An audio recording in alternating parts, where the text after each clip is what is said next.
السلام علیکم ورحمۃ اللہ وبرکاتہ۔ بسم اللہ الرحمن الرحیم، الصلاۃ والسلام علی رسولہ الکریم، الحمدللہ۔ تو آج ہم ایک نئے سلسلے کی ابتدا کرتے ہیں۔ اس کی بھی بہت ضرورت تھی، بہت دنوں سے میں سوچ رہا تھا، بہت دنوں کیا بہت عرصے سے سوچ رہا تھا کہ یہ ساتھ ہونا ضروری ہے۔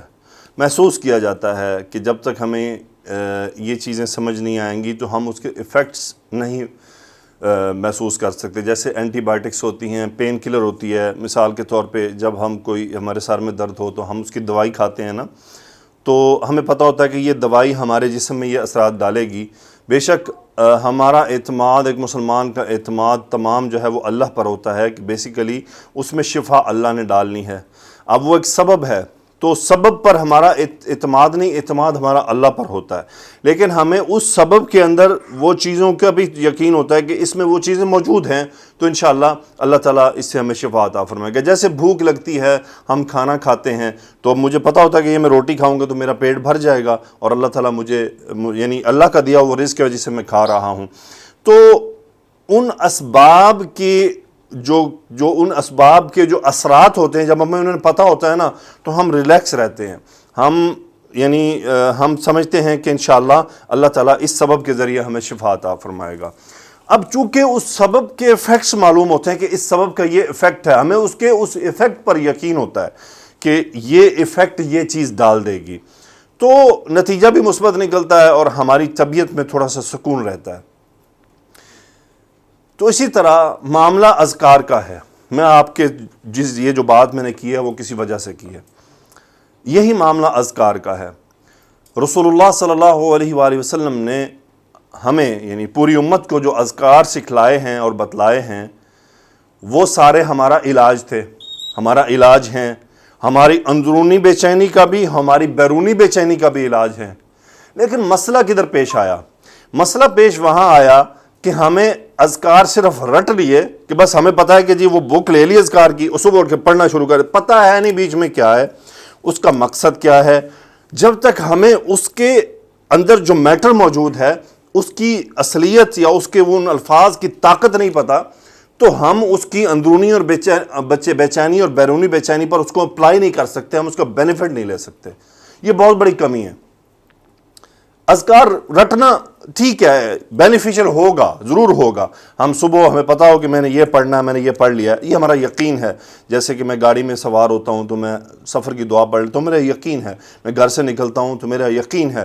لیکن جب ہمیں ان کے معنی پتہ ہوں گے، ان کا مفہوم پتہ ہوگا، تو پھر جو ہمارا یقین کا لیول ہوگا نا، اس کا اندازہ ہی کوئی نہیں کر سکتا۔ تو میں چاہتا ہوں، میری جو خواہش اب پیدا ہوئی وہ یہی ہوئی کہ ہمارا یقین اس لیول پر چلا جائے اور ہمیں پتہ ہو کہ ہم کیا کہہ رہے ہیں، اس کا مقصد کیا ہے۔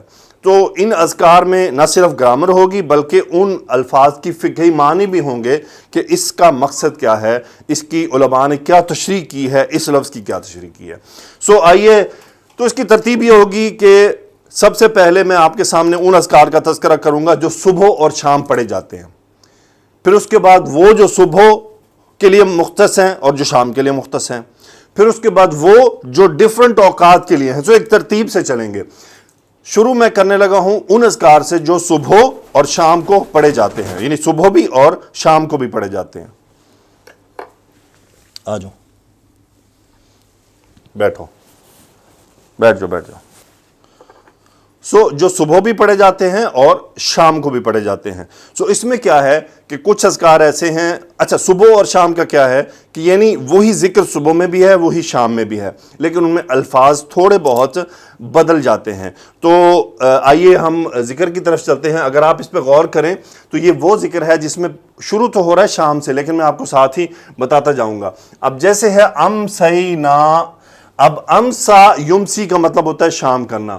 امسینا میں جو اس کا اسم موجود ہے، اچھا امسا اور یمسی یہ افعال ناقصہ میں سے ہیں، اس میں اسم جو ہے ہوتا ہے اور خبر ہوتی ہے۔ امسینا، اس میں نحنو ہو گیا اس کا اسم، ہم نے شام کی۔ وَأَمْسَ الْمُلْكُ لِلَّهِ، امسا الملک یعنی الملک بادشاہت، یہ اس کا اسم ہوا، اور للہ یہ خبر بن گئی، لیکن بعض نے یہاں پر اس کو اس کا فاعل بھی کہا ہے۔ سو امسینا و امس الملک للہ، ہم نے شام کی یعنی شام ہو گئی ہم پر، و امس الملک للہ، اور اللہ کی بادشاہت بھی یعنی شام میں اللہ کی بادشاہت بھی ہو گئی، والحمد للہ، اور تمام تعریفیں اللہ کی ہیں۔ والحمد للہ مبتدا، اور یہ خبر یوں کہہ لیں محلن خبر ہے، جار مجرور ہے، والحمد للہ، اور تمام تعریفیں تمام حمد اللہ کی ہے۔ لا الہ الا اللہ وحدہ لا شریک لہ، سو لا نفی جنس، الہ منصوب، اسم اللہ ہوا۔ لا الہ، کوئی معبود نہیں ہے الا سوائے اللہ کے، حالت رفع میں۔ اچھا یہاں پہ علماء کیا فرماتے ہیں؟ وہ کہتے ہیں کہ یہاں پہ یہ اسم اللہ ہے، خبر اللہ جو ہے وہ محذوف ہے، اس کی وجہ سے پھر یہ حالت رفع میں ہے۔ اور اگر یہ ہوتا لا الہ الا اللہ تو پھر ہم کہتے کہ یہ مستثنیٰ کیا گیا ہے الہ سے، لیکن یہاں پر یہ ہے کہ جو یہاں پر خبر محذوف ہے یہ اس کے لیے ہے، لا الہ الا اللہ، کوئی معبود نہیں سوائے اللہ کے، وحدہ، یہ حالت نصب میں ہے، یہ حال ہے اللہ کے لیے۔ سو امسینا، ہم نے شام کی، وامس الملک للہ، بادشاہت ہوئی اللہ کی شام کو، والحمد للہ، تمام تعریفیں اللہ کی ہیں، لا الہ الا اللہ، کوئی معبود نہیں سوائے اس کے، وحدہ، وہ اکیلا ہے، لا شریک لہ، لا نفی جنس، شریکہ منصوب ہوا، لا شریک لہ، اس کا کوئی شریک نہیں، لہ الملک، یہ پھر وہی خبر مقدم مبتدا مؤخر، تمام بادشاہت اسی کی ہے، وَلَهُ الْحَمْدُ، تمام تعریفیں اسی کی ہیں، وَهُوَ عَلَى كُلِّ شَيْءٍ قَدِيرٌ، مبتدا قدیر خبر، عَلَى كُلِّ شَيْءٍ متعلق، وہ تمام چیزوں پر قادر ہے۔ یہاں پہ پھر یہاں سے دعا شروع ہوتی ہے۔ غور کریں، سب سے پہلے کیا ہے؟ اللہ کی بادشاہت کا اقرار، اللہ کی وحدانیت کا اقرار، یعنی اللہ تعالیٰ کے تمام شریکوں کا انکار، پھر اللہ تعالیٰ کی بادشاہت کو مخصوص کیا، پھر تمام تعریفوں کو اللہ کی طرف خاص کیا، اور وہ ہر چیز پر قادر ہے۔ رسول اللہ صلی اللہ علیہ وسلم نے کتنی پیاری ترتیب اس امت کو سکھائی، غور تو کریں۔ اس کے بعد بات شروع کی، کیا بات شروع کی؟ ربی، یہاں پہ یا محذوف ہے، اے میرے رب، یا محذوف ہے، ربی مرکب اضافی، رب یہاں پر نصب میں ہے، رب لفظ جو ہے، ربی اے میرے رب، کیا؟ اسألو کا، سأل یسألو، سین حمزہ لام کاف، مفعول حالت نصب میں، خیرہ مفعول دو، یہ مفعول ایک مفعول دو، اسألو انا فاعل فعل مضارع، اسألو کا، میں تجھ سے سوال کرتا ہوں، مانگتا ہوں، کیا مانگتا ہوں؟ خیرہ ما، مرکب اضافی، ما موصولہ، یہاں پہ حالت جر میں مضاف الیہ ہے، اسألو کا خیرہ ما فی ہذہ اللیلۃ، مرکب اشاری، فی اشارہ، سو یہ ما موصولہ، یہ پورا جملہ صلہ بن گیا ما کا، میں تجھ سے بھلائی مانگتا ہوں جو اس رات میں ہے، ما فی ہذہ اللیلہ، میرے پیارے بھائیوں بہنوں، کیا اس طرح دعا مانگی کبھی ہم نے؟ اسألک خیر ما فی ہذہ اللیلہ وخیر ما بعدہا، اور تیسرا مفعول وخیر ما، جو خیر ما جو بعدہا، یہ صلہ بن گیا ما کا، یعنی اور خیر مانگتا ہوں جو اس کے بعد ہے، یعنی اگلے دن کی خیر۔ اسألک خیر ما فی ہذہ اللیلہ وخیر ما بعدہا، یہ ہا جا رہا ہے رات کی طرف۔ میں یہی چاہ رہا ہوں آپ کو، آپ دعا کو محسوس تو کریں، فیل تو کریں کہ ہمارے رب، ہمارے پیارے نبی صلی اللہ علیہ وسلم نے ہمیں سکھایا کیا ہے، اور یہ بات یقین رکھیں کہ جو دعائیں رسول اللہ صلی اللہ علیہ وسلم نے سکھائی ہیں وہ آپ کو اللہ سبحانہ و تعالیٰ نے سکھائی ہیں، یعنی یہ الفاظ صرف الفاظ رسول اللہ صلی اللہ علیہ وسلم کے ہیں، لیکن اللہ کے نبی صلی اللہ علیہ وسلم کے دل میں ڈالنے والا کون ہے؟ وہ رب ہے۔ سو یہ وہ دعائیں ہیں جو کامیابی کی ضمانت ہیں۔ آگے فرمایا وَأَعُوذُ بِكَ مِن شَرِّ مَا فِي هَذِهِ اللَّيْلَ وَشَرِّ مَا بَعْدَهَا، آز یعوذ پناہ میں آنا، عین واو ذال مادہ، باب نون فعل مضارع، آنا فاعل، وَأَعُوذُ بِكَ، اور میں تیری پناہ میں آتا ہوں، یعنی کس بات میں پناہ میں آتا ہوں؟ من شر ما فی هذه اللیلہ، شر ما مرکب اضافی ہے، جو کہ شر سے، فی هذه اللیلہ، اور یہ اس کا صلہ بن گیا، یعنی میں تیری پناہ میں آتا ہوں کس سے؟ من شری، اس شر سے، ما فی هذه اللیلہ، جو اس رات میں ہے۔ مجھے بتائیں ان دعاؤں کا مفہوم اگر ہمیں معلوم ہو، اگر ہمیں پتہ ہو، تو کیا خیال ہے یہ دعا مانگنے کے بعد میں اور آپ چین سے نہیں سوئیں گے کہ میں نے اپنے رب سے خیر مانگ رہی ہے تو مجھے رات میں کچھ نہیں ہونے والا، کوئی تکلیف نہیں پہنچنے والی، کوئی چور چکار نہیں آنے والا، کوئی نقصان نہیں پہنچنے والا، اور شر سے بھی مانگ لی، یا اللہ میں تیری پناہ میں آتا ہوں مجھے شر سے بچا لے۔ پھر وشر ما بعدہا، اور یہ بھی وشری من کا اثر ہوا یہاں پہ ما بعدہا، اور اس شر سے جو ما بعدہا جو اس کے بعد ہے، یعنی اگلے دن کے بھی شر سے۔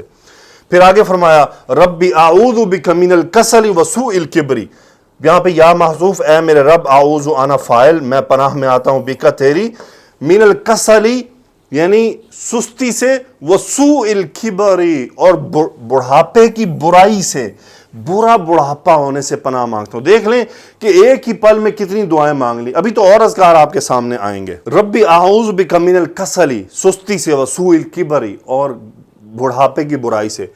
کسل سے کیا مراد ہے؟ کسل سے مراد سستی۔ کیسی سستی؟